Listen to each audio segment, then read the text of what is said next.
سورہ جاسیہ آیت نمبر 6 واللسم رکوع 25 سپارہ صفحہ نمبر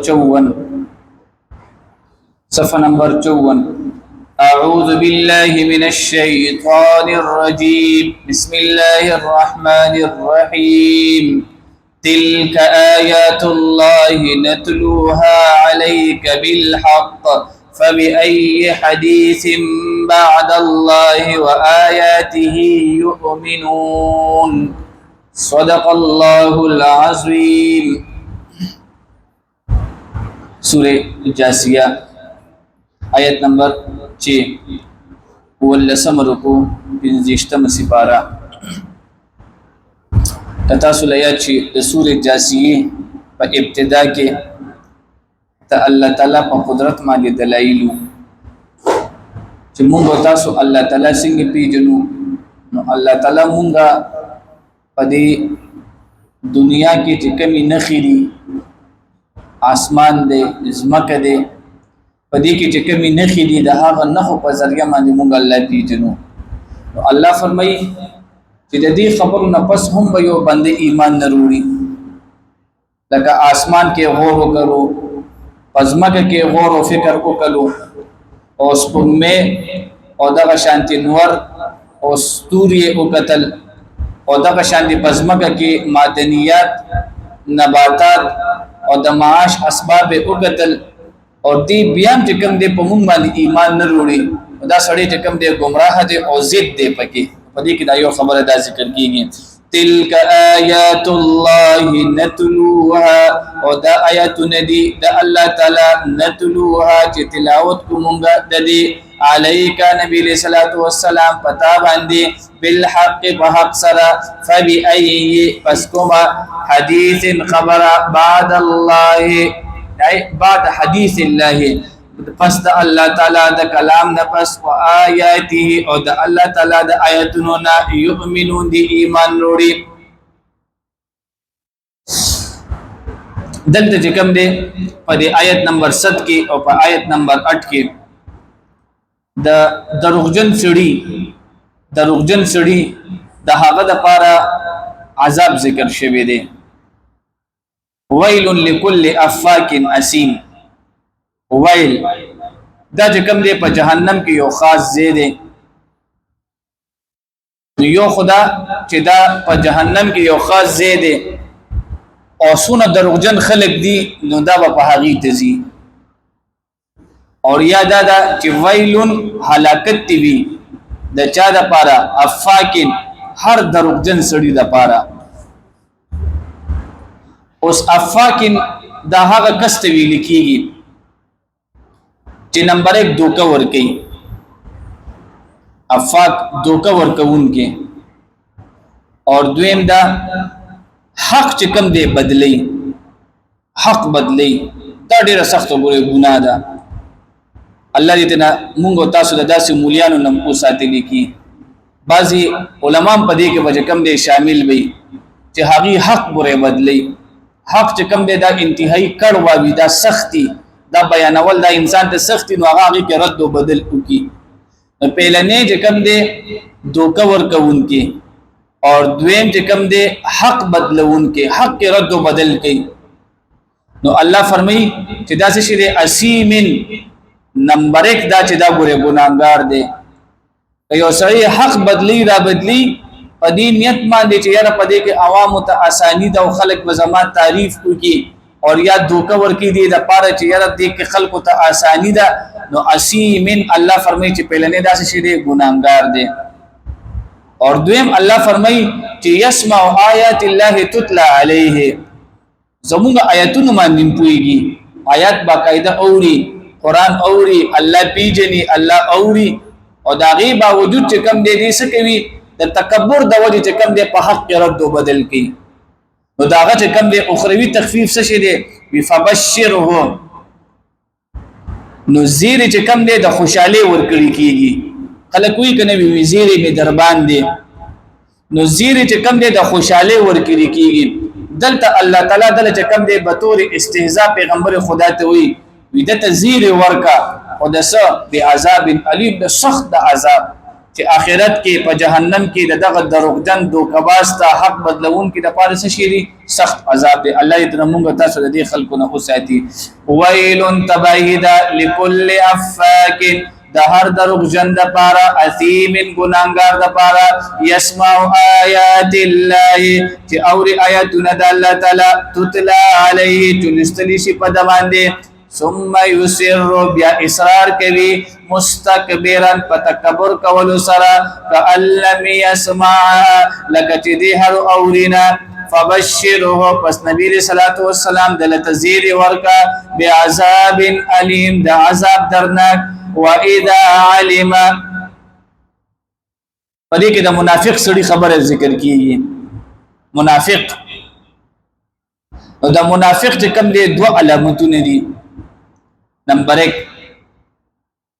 چې کله قران مجید آیت د په سمجھ کې راشي دې هغه بس ټوکې شروع کی چې دا خو انتهایی ګران خبرې دي. نو پیلنې دا چې د قران مجید آیات په سمجھ کې چې کله راشي نو دې آیت پس دې څه شروع کی ټوکې. اور دویم دا چې کله د مشرک په بوتانو باندې الله تعالی قران نه دلیل پیش کی اور دی پوی شي چې زمونږ د بت چې کوم دی اسم نه دی نو هم د الله تعالی دی دلیل پسې د مشرکان څخه کوي ټوکې کوي. نو یو پکې د منافق سړي علامت دی چې دی د قران پسې څه کوي ټوکې کوي. او دویم پکې د مشرک سړي چې کوم دی علامت دی چې کله دی پوی شي چې دا آیت زمونږ د دې بوتانو په باره کې نازل شو او زمونږ د بوتان هیڅ د کار نه دي نو الټه چې کوم دی سب څه ټوکې کوي د الله تعالی آیاتونو پسې. نو دې کې دا خبر ذکر کیږي.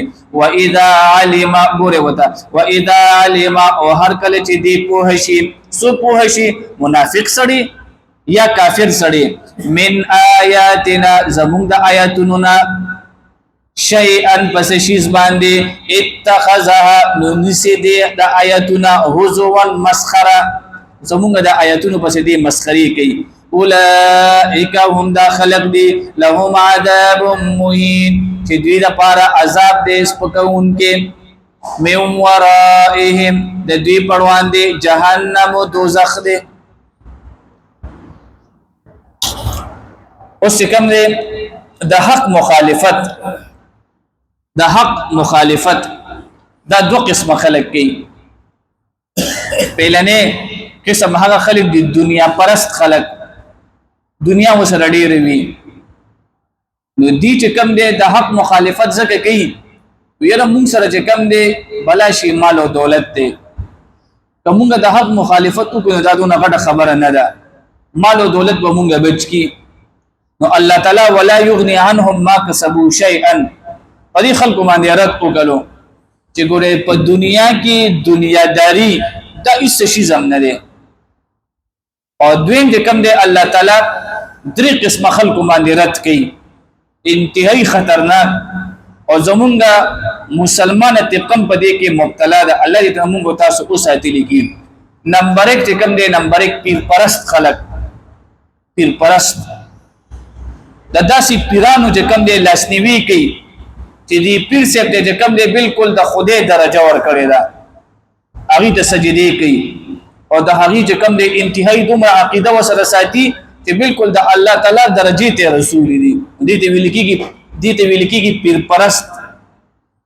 او دویم چې کوم دی قبر پرست خلق ولې کې دا یاد ساتي مسلمان به مبتلا دي قبر پرست خلق دې ته ویل کېږي چې د قبرونو ارسه غواړي پیر بابا دا او کا فلان کې دا او کا ماته پچی را کا ماته مال او دولت را کا خلق چې کم دي سي تالی التا چې غوټه ور کوي دې ته ویل کېږي قبر پرست قبر نه غوستل.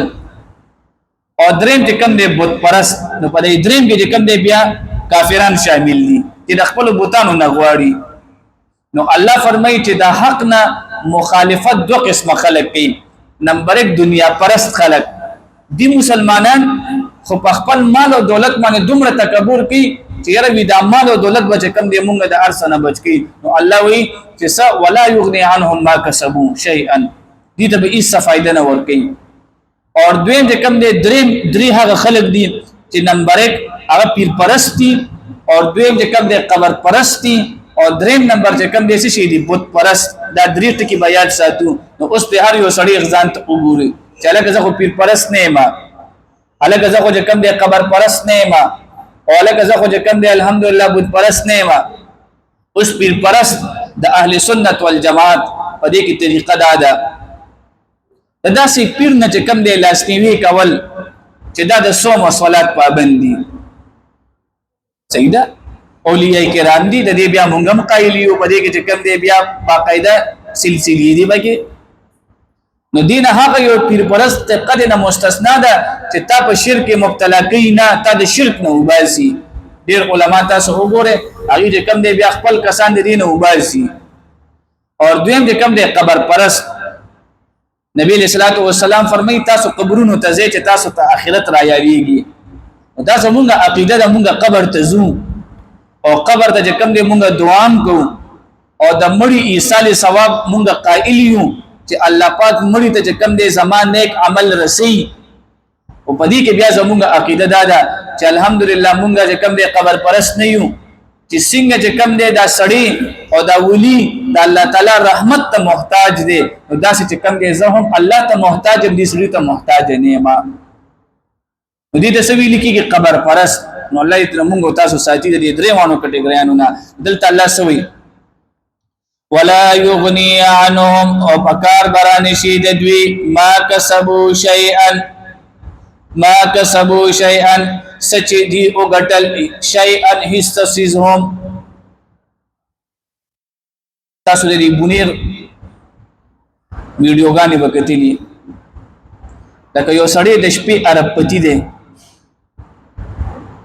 یو بنده چې کوم دی د شپې دکان بند کړی دی، پیسې شمارلې دي، خو مطمئن دی چې دا زما روپۍ دي او هر سره شته.